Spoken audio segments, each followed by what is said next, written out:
Life doesn't happen to you, it happens for you. Sometimes I think that's the only thing that's important, really, you know? It's just letting each other know we're here, reminding each other that we're part of a larger self. Are the vanguard of knowledge and consciousness, a new wave in a vast ocean of possibilities.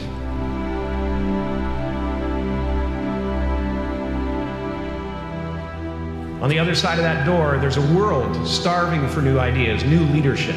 I've been out there for 30 years. It can be rough out there, but that's okay. Fear is going to be a player in your life, but you get to decide how much. You can spend your whole life imagining ghosts, worrying about the pathway to the future, but all there will ever be is what's happening here. And the decisions we make in this moment, which are based in either love or fear.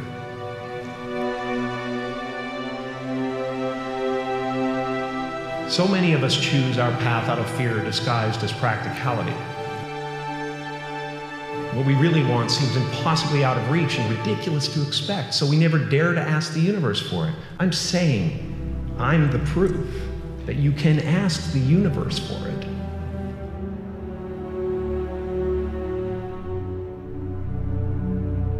You can fail at what you don't want, so you might as well take a chance on doing what you love. I watched the effect of my father's love and humor and how it altered the world around me. And I thought, that's something to do. That's something worth my time.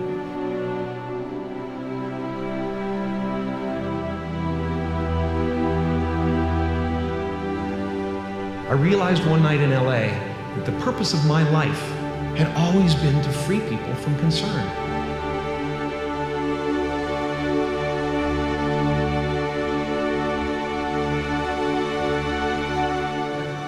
How will you serve the world? What do they need that your talent can provide? That's all you have to figure out. The effect you have on others is the most valuable currency there is. Don't let anything stand in the way of the light that shines through this form. Risk being seen in all of your glory. I've often said that I wished people could realize all their dreams in wealth and fame, and so that they could see that it's not where you're going to find your sense of completion. My soul is not contained within the limits of my body. My body is contained within the limitlessness of my soul. One unified field of nothing, dancing for no particular reason, except maybe to comfort and entertain itself.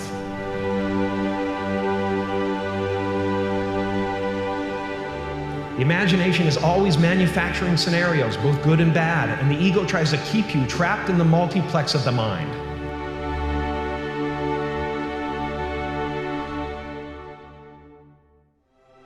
Our eyes are not viewers, they are also projectors that are running a second story over the picture that we see in front of us all the time. Fear is writing that script, and the working title is, I'll Never Be Enough.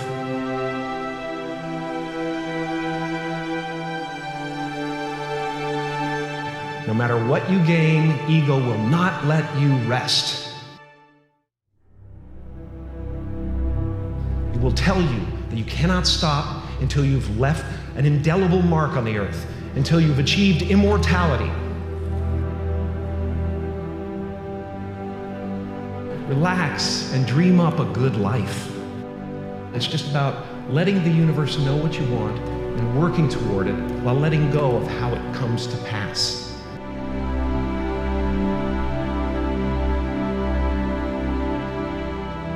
Your job is not to figure out how it's going to happen for you, but to open the door in your head.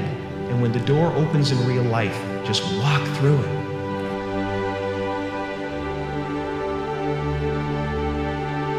And don't worry if you miss your cue, because there's always doors opening.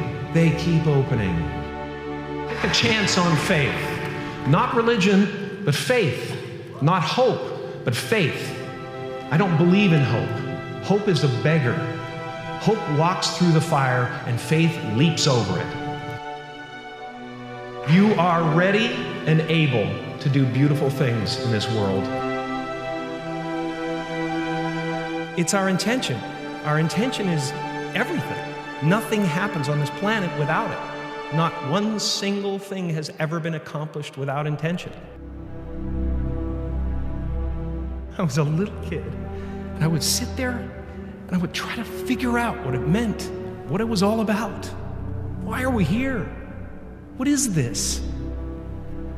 And one day I read something from Buddha that said that all spirituality is about relieving suffering.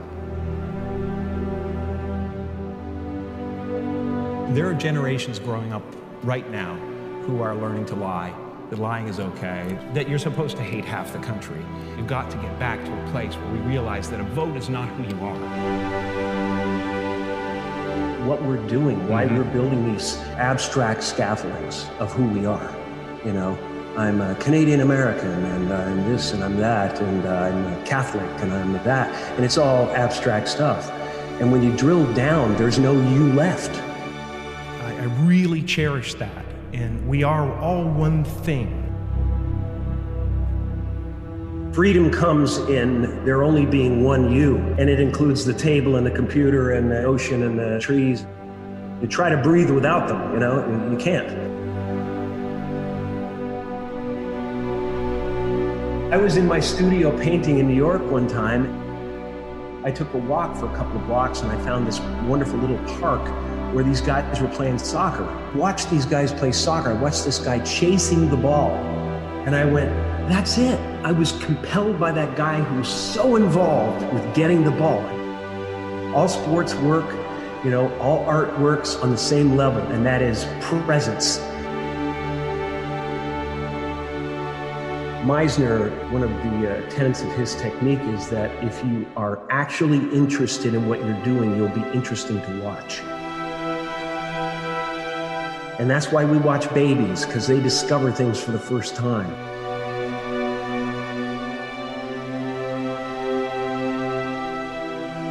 No one gets through this life, it's too challenging and there's too much stuff coming at us. We don't have the bandwidth to handle it. We have to find ways to escape it. We have to turn the gadgets off. We have to find moments in nature. Meditation is helpful, really helpful.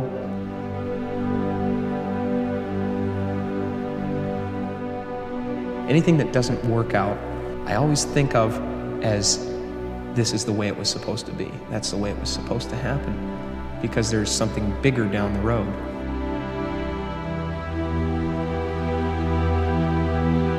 I'm finding that people are, for the most part, accepting of another kind of way of looking at things or letting go of a character.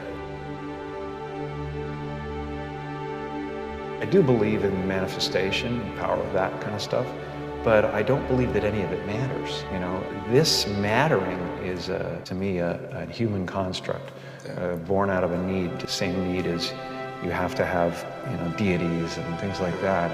I believe in an energy of God. Everything is divine.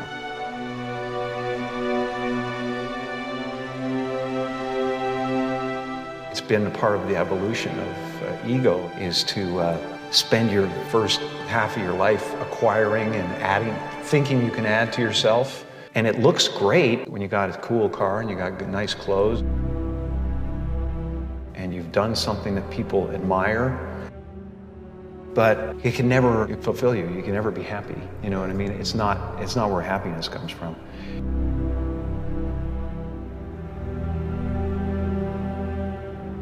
The feeling of wholeness is a different feeling than meanness. I don't exist. They're all characters that I played. I played the guy that was free from concern so that people who watched me would be free from concern.